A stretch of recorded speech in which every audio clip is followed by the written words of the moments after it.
tinha uma trajetória de busca espiritual, mas em lugares que eu considero errados hoje, pagãos, né? Então eu passei muito tempo no espiritismo, budismo, frequentei centros de meditação, fiz cursos de chakras e energias e vibes e tal.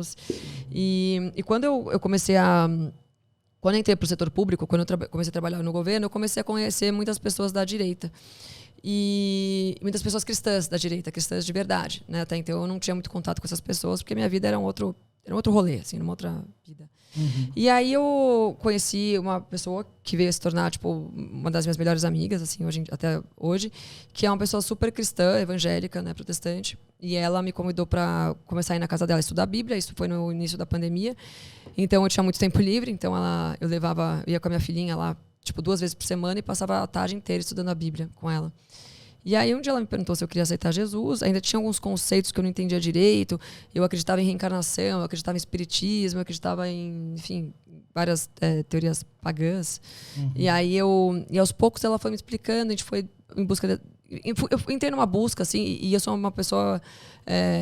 quando eu entro numa coisa, assim, eu vou até o final, assim, pra querer entender. Você gosta de estudar mesmo, se afunda. Eu vou em casqueto, assim, eu noio, eu sou noia, né? E aí eu fui na noia do cristianismo. Aí eu me converti e passei... Foi um período muito legal, aprendi muito com os evangélicos. É uma religião que eu respeito muito, inclusive. Até hoje eu trago comigo algumas práticas mais evangélicas, assim, essa mania tá amarrada em nome de Jesus, né? É uma coisa que eu ainda falo, né? Tipo, invoco o sangue de Jesus o tempo todo. Mas eu me converti ao catolicismo foi um processo de alguns meses, né? Entre o final do ano passado e o início desse ano. Durou 5 meses de conversão, mas eu comecei através da política também, na verdade mais da frente cultural, né? Eu comecei a conhecer pessoas que eu considerava muito, muito inteligentes. Tipo, os caras mais inteligentes para mim da época eram extremamente católicos. E assim, aí tinha o Rasta, né, da Brasil Paralelo, o Guilherme Freire e o Cogos, né, Paulo Cogos, que é muito, muito amigo meu até hoje. Ele se elegeu? Não, uma pena. Ele teve ele teve 30 e tantos mil votos. Foi bem votado. Foi bem votado, E aí não deu? E aí não deu. Mas ele é um cara extremamente católico, muito inteligente, muito culto. Então esses 3 caras... O Rasta eu falava bastante, ele começou a... Tudo que os protestantes me falavam em relação à igreja católica, eu ligava, Rasta, vocês estão falando isso, isso, isso. Ele me explicava, não, porque é isso, isso e isso, né? O Guilherme Freire teve um dia que me deu uma aula de 2 horas, assim, que foi sinistra. Eu falei, esse cara é bom, né? Tipo, como é que eu vou contestar? Ele é muito... ferrado, assim. Quebrava. E o Cogos, que foi a cereja do bolo, daí eu falei, não. Daí o Rasta estava no Brasil, eu fui numa missa com ele.